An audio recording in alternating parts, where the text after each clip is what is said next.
Hello, this is Chris coming to you from the Edgar A. Poe Museum's Reference Library in sunny, historic Richmond, Virginia.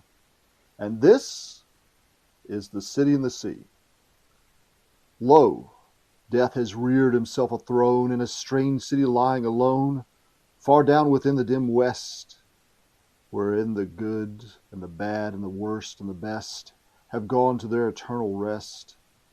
Their shrines and palaces and towers, time-eaten towers that tremble not, resemble nothing that is ours. Around by lifting winds forgot, resignedly beneath the sea, the melancholy waters lie.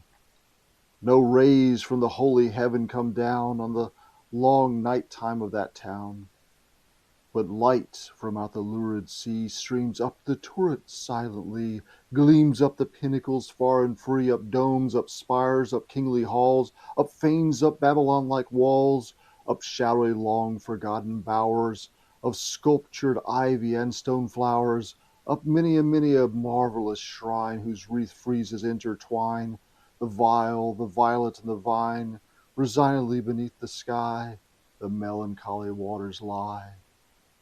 So blend the turrets and shadows there, that all seem pendulous in air, while from a proud tower in the town death looks gigantically down. Their open fanes and gaping graves yawn level with the luminous waves, but not the riches that there lie in each idol's diamond eye, not the gaily jeweled dead tempt the waters from their bed, for no ripples curl, alas, along the wilderness of glass. No swellings tell that winds may be upon some far-off happier sea. No heavings hint that winds have been on seas less hideously serene. But lo, a stir is in the air. The wave, there's a movement there, as if the towers had thrown aside in slightly sinking the dull tide, as if their tops had feebly given a void within the filmy heaven. The waves have now a redder glow, the hours are breathing faint and low, and would amid no earthly moans, down that town shall tremble hence, hell rising from 1,000 thrones shall do it reverence.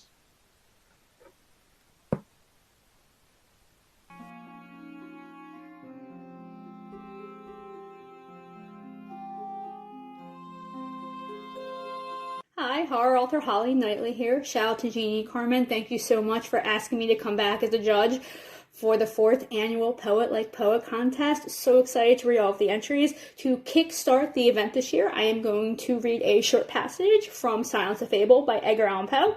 This is considered a prose poem, so if you haven't read it before, make sure you do, because it is absolutely brilliant, and it is personally one of my faves. Okay, so without further ado, Silence of Fable by Edgar A. Poe. Then I grew angry and cursed with the curse of silence, the river and the lilies and the wind and the forest and the heaven and the thunder and the sighs of the water lilies, and they became accursed and were still. And the moon ceased to tire on its pathway to heaven, and the thunder died away, and the lightning did not flash, and the clouds hung motionless, and the waters sunk to their level and remained, and the trees ceased to rock, and the water lilies sighed no more. And the murmur was heard no longer from among them, nor any shadow sound throughout the vast limitless desert. And I looked upon the characters of the rock, and they were changed, and the characters were silence. Thank you so much. Entries start April 1st through May 15th. Make sure you check out the 6 Years of Edgar Allan Poe for official contest rules. Thank you so much, and good luck to everyone.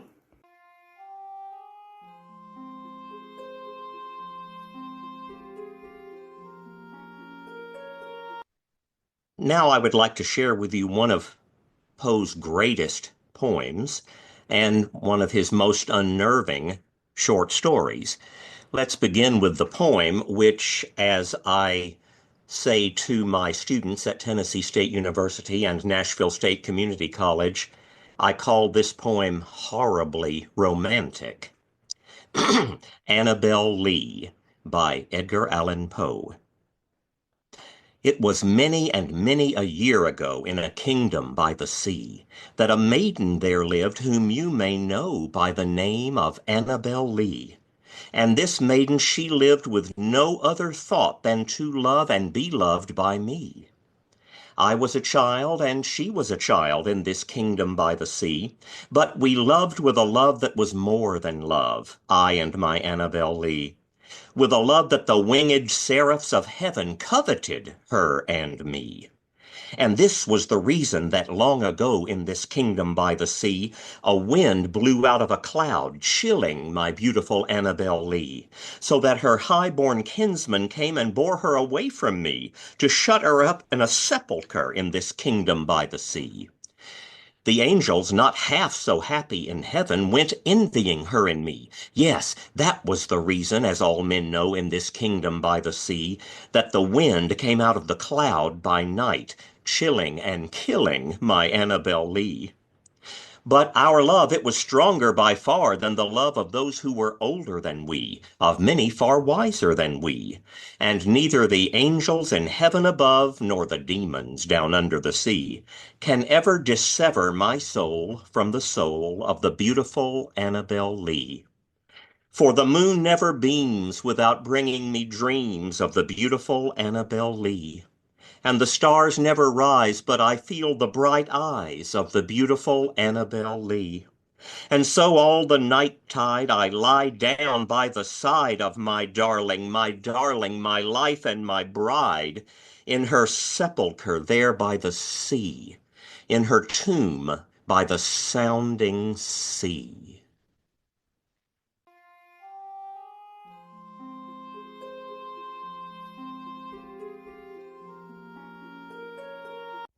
Take this kiss upon the brow, and in parting from you now, thus much let me avow. You are not wrong who deem that my days have been a dream. Yet if hope has flown away in a night or in a day, in a vision or in none, is it therefore the less gone? All that we see or seem is but a dream within a dream. I stand amid the roar of a surf-tormented shore, and I hold within my hand grains of the golden sand, so few, yet how they creep through my fingers to the deep, while I weep, while I weep. Oh God, can I not grasp them with a tighter clasp? Oh God, can I not save one from the pitiless wave? Is all that we see or seem but a dream within a dream?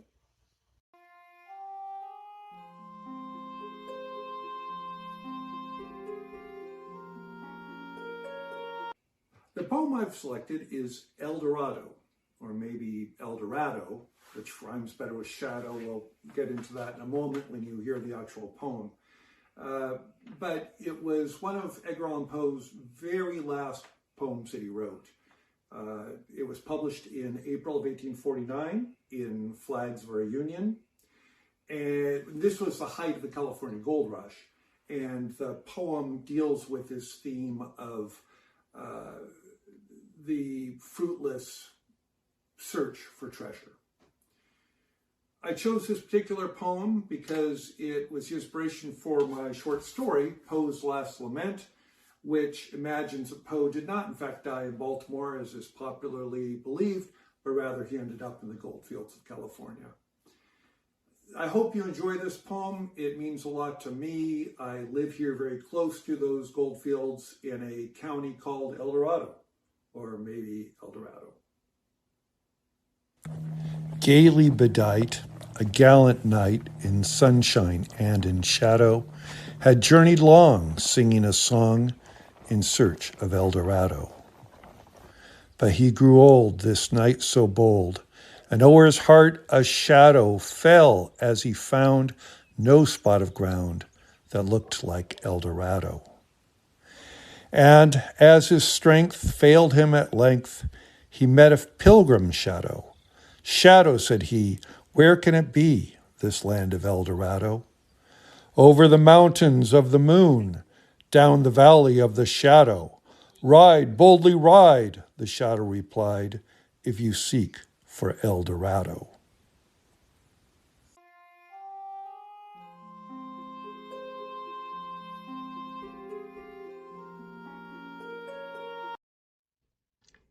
Hi there, everybody. I'm Trisha Leigh Shufelt. Welcome to my studio. I'm a poet and author, and I'm reading for you a story today inspired by Edgar Allan Poe from my poetry book, The Ghosts of Nevermore, poems and short stories inspired by Edgar Allan Poe. And this particular one is called Familiar. Let's see if you recognize any of the elements. I shall tell you a story wrapped in liquid sorrow and perpetual grief, a tale so black that it haunts my waking dreams. When I was a child of 10, a black cat crossed my path on the way home from school.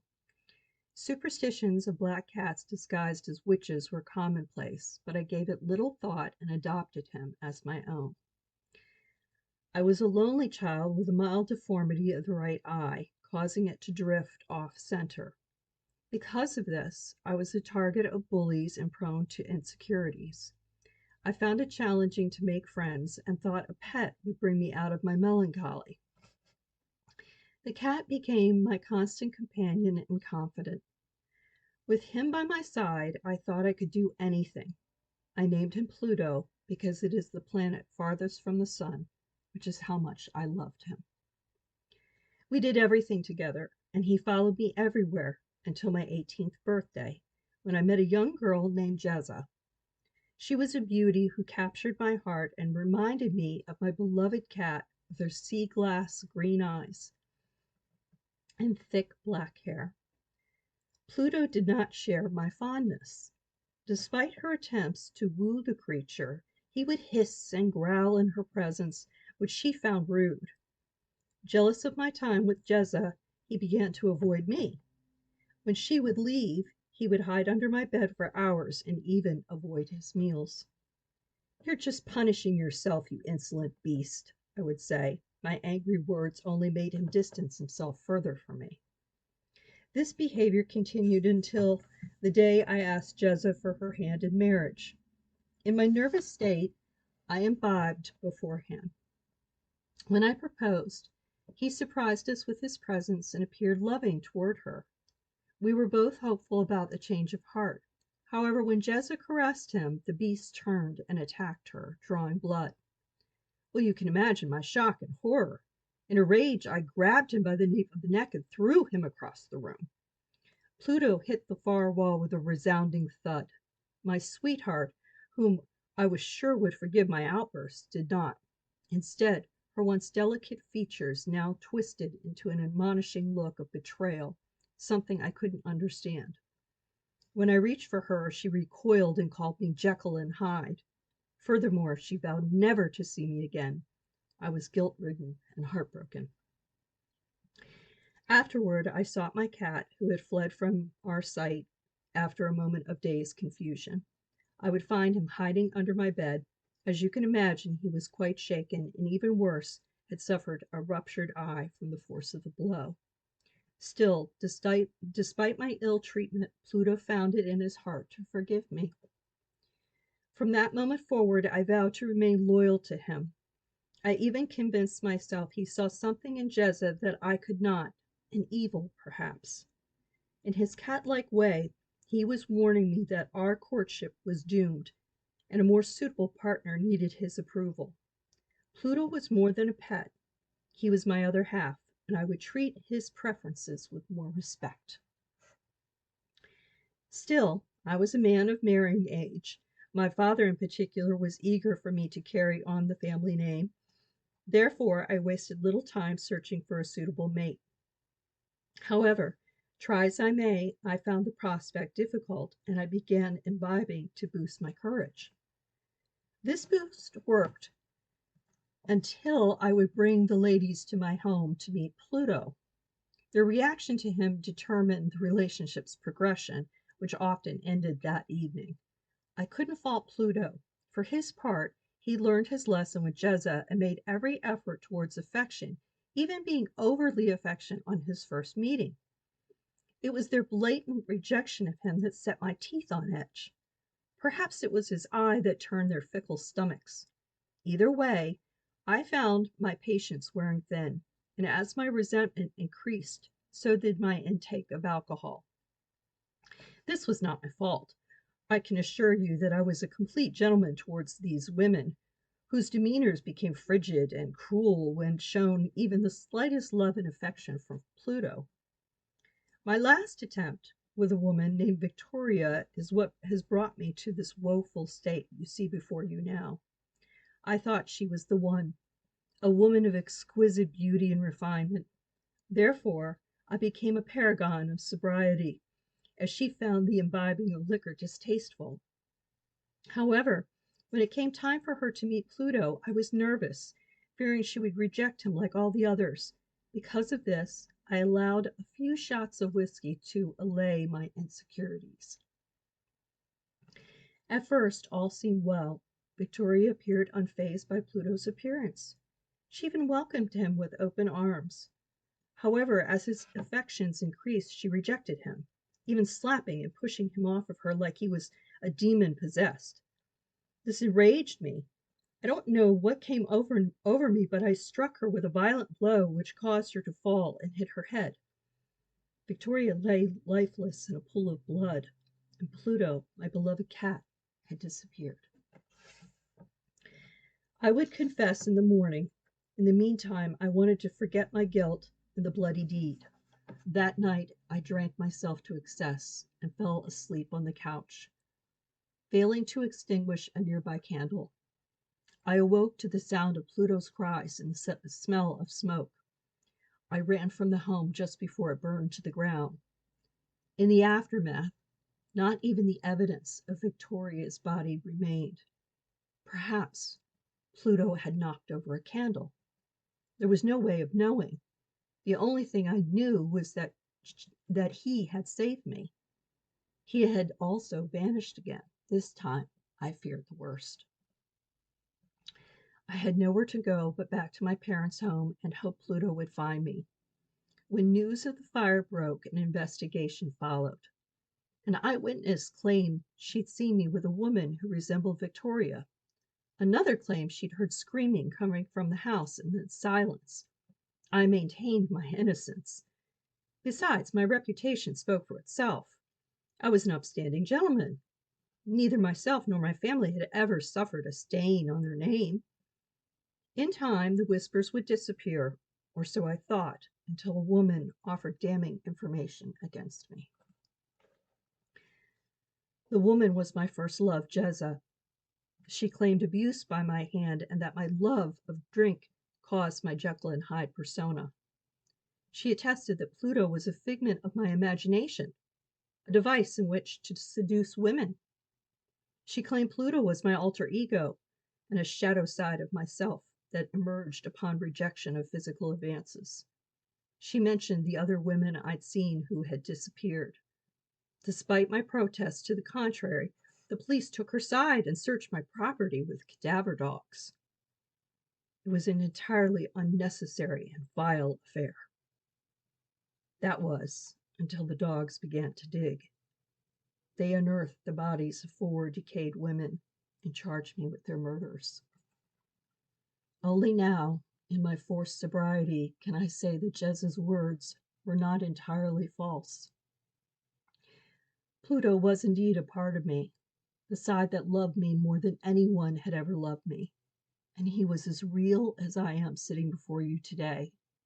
He was my awakened self and my self-desolation. However, as loyal as he was, he could not save me from my demons or my spiral descent into hell. Okay, I hope you enjoyed that. Again, it's from The Ghosts of Nevermore, which contains short stories and poetry by yours truly. And I thank you again. Take care.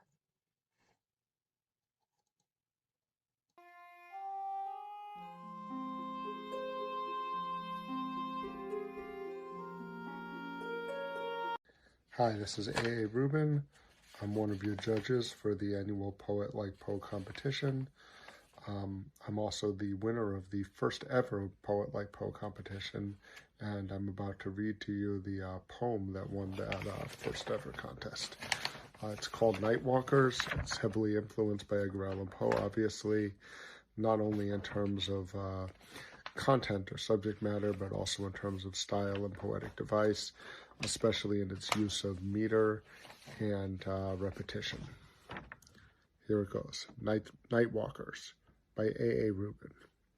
Whistling through the graveyard, I came upon a man, a ghost of one killed long ago, buried in that strand. No, I am not dangerous, he whispered soft to me.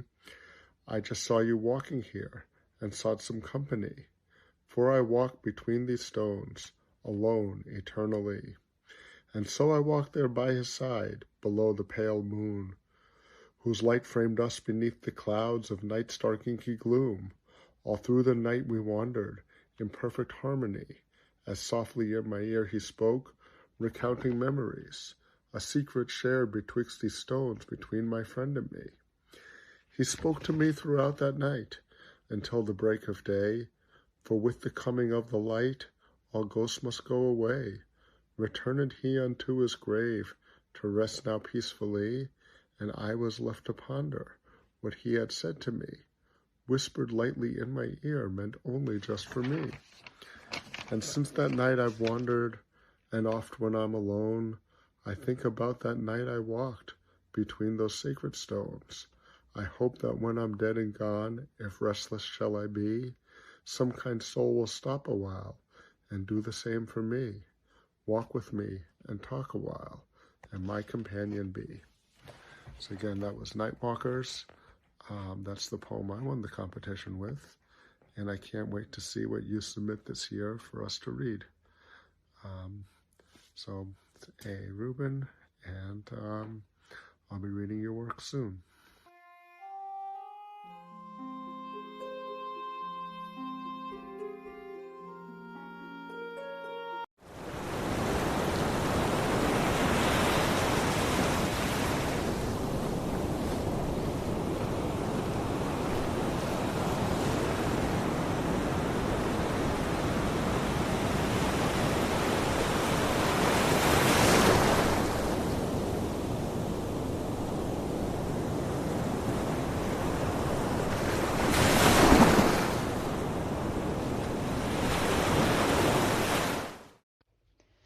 Annabel Lee by Edgar Allan Poe, read by Renee Cronley.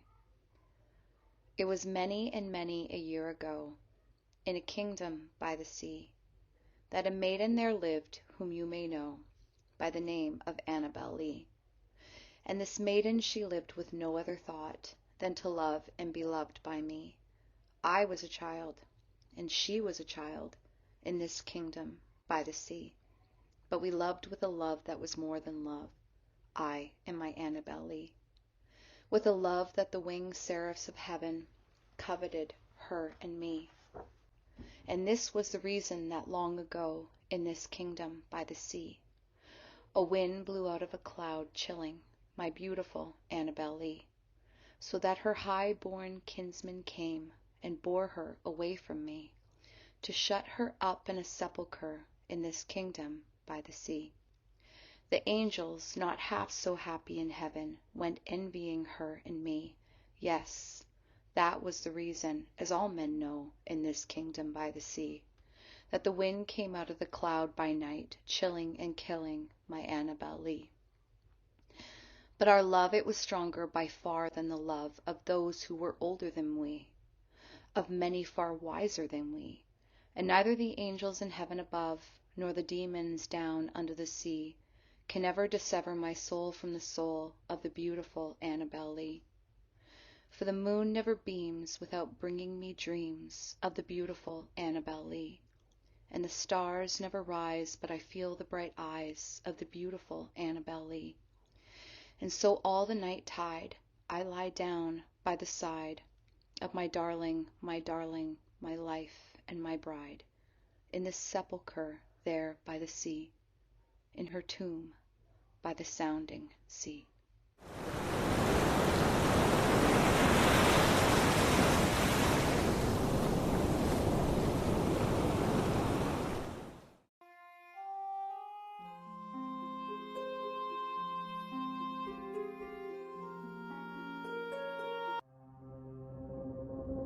Death in Color by Carmen Bouldin. hiding behind the walls for days, away from death, all in a maze.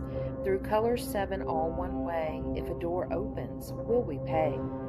Death awaits with splotched hands for me. Death keeps time, carrying the key. Death cannot crack the wall of stone. Death craves to never walk alone. The room's filled with colors varied. No lingering, I won't tarry. From one to another I move. I will beat death, I will prove. 7 rooms filled with sins or time. Yielding each one leaves me sublime. The castle waits for death so dark. One door ajar will set the mark. The blue room brings a renewal, giving life meaning, feeling full. The purple place of pride's decor, bring one's heartsick soul nevermore.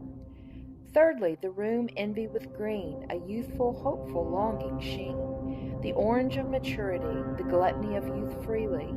White drifts in 5th purely. Winter breathes short breaths truly. 6 settles with violent rage, the wrath of wisdom as a sage. Greedy death haunts the 7th room, watching, waiting beneath the gloom. Scarlet windows light up like blood as death's touch commences to flood.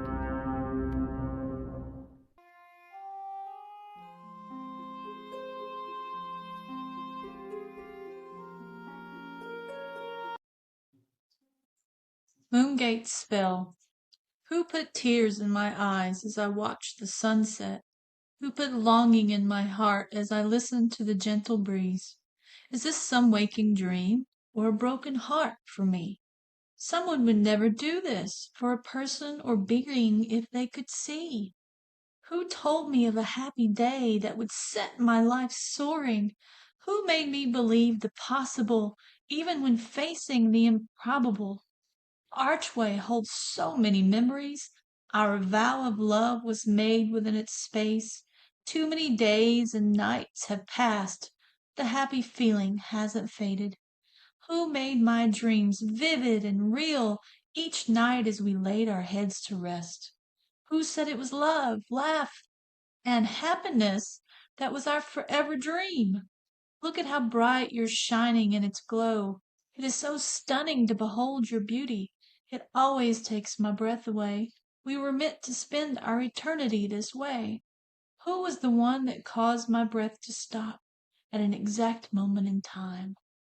Who took my hand into theirs so they could lead me safely home? Who knew as we slowly walked through the moon's gate our love was bound for all time? No matter the good or the bad, it was written in our stars as we joined. All I ask is to see your face, or that one I cry for each night. I wish to see who brushed away my doubts and put in their place a smile. I ask again, who put my soul back where it truly belonged?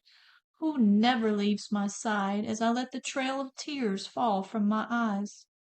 Please show me who, for I wish to see them quickly, for my existence is waning in a black and dreary place. I see the impact of this moment and feel its pulse echoing me. I hear the breath in the tide following in and ebbing out to sea. As I beg of you to show me who, it is all I will ever need. Just say thy name in the wind, and I will move again.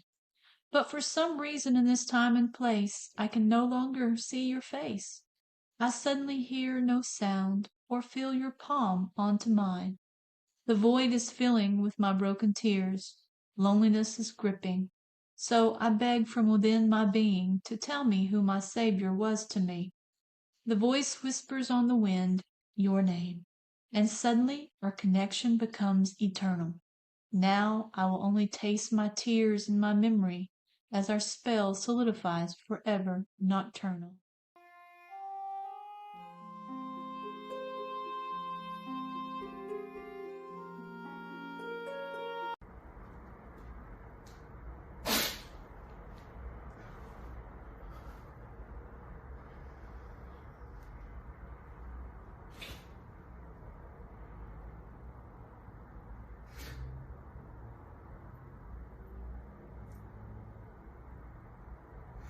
Once upon a midnight dreary, while I pondered weak and weary over many a quaint and curious volume of forgotten lore.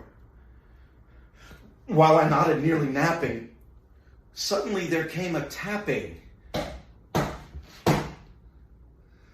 as of someone gently rapping at my chamber door. "'Tis some visitor," I muttered, tapping at my chamber door. "Only this and nothing more." Distinctly, I remember it was in the bleak December, and each separate dying ember wrought its ghost upon the floor. Eagerly I wished the morrow. Vainly I had sought to borrow from my books surcease of sorrow for the lost Lenore.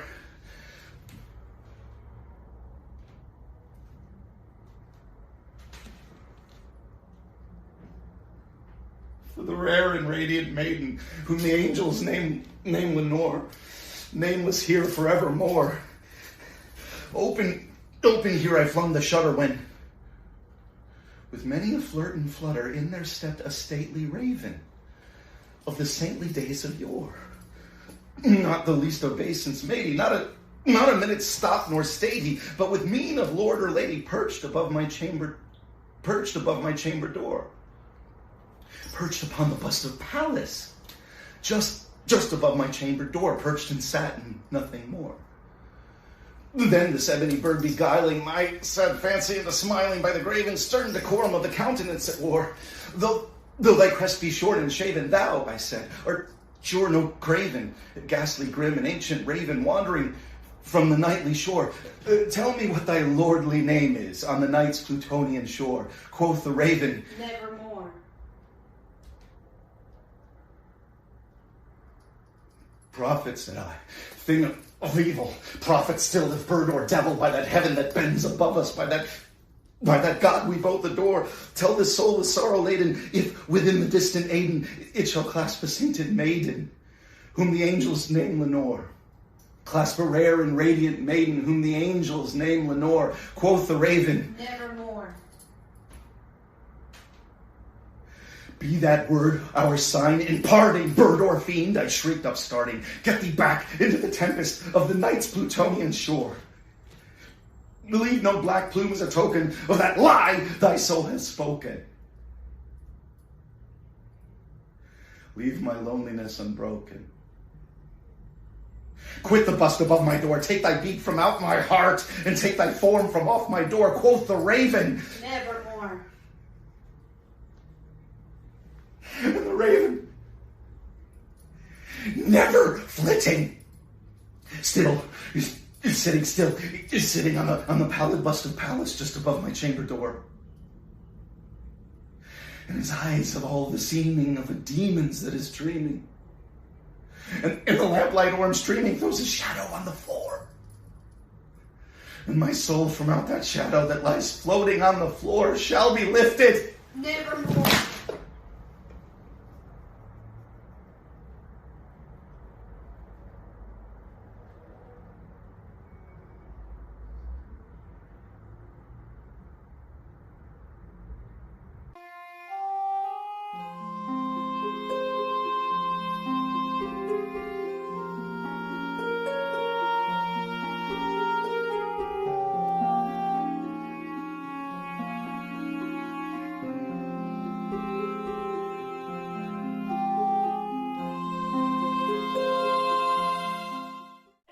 Thank you, everyone, for attending our third annual Poet Like Poe reading event. And we just want to thank all of our great friends from the Poe community who sent in their videos with their poems that they read. And we just want to say thank you, thank you, thank you. Yes, we enjoy it because our Poe community is what keeps us going. And for our fourth annual poetry contest that we kicked off on April the 1st, submissions are now available. You can, go to our website. There is a posting on Facebook where you can do a QR code, and submissions will be available until May 15th. We have great judges once more again this year. We're excited to have them read your work. So get those poems into us. We have 18 and up. We do 11 to 17-year-olds, but there's only one submission per person. Yes. And remember that AI is not acceptable in any way, shape, or form. That's if you right. use AI, it's an automatic disqualification. Sorry, just the way we roll. But we want to thank you for participating, for all our peoples that contributed, for our another great third annual, as Carmen said, reading event to kick off our poetry. We've got some originals. We've got some people that wrote, read some Poe favorites. So we just hope you enjoy it and get you in the poetry mood. That's right. And Poe even wanted to join us. Look at that's creepy. Yes, it is. It's like the floating head. He is. And he goes in and out. He's a and we're in a floating graveyard. head. Yes, Yeah, okay. That's the whole point. Yeah. And then his, the skull is the head, of what he would look like today. Exactly. Well, I guess, Jeanie, on that note, we are Poe out.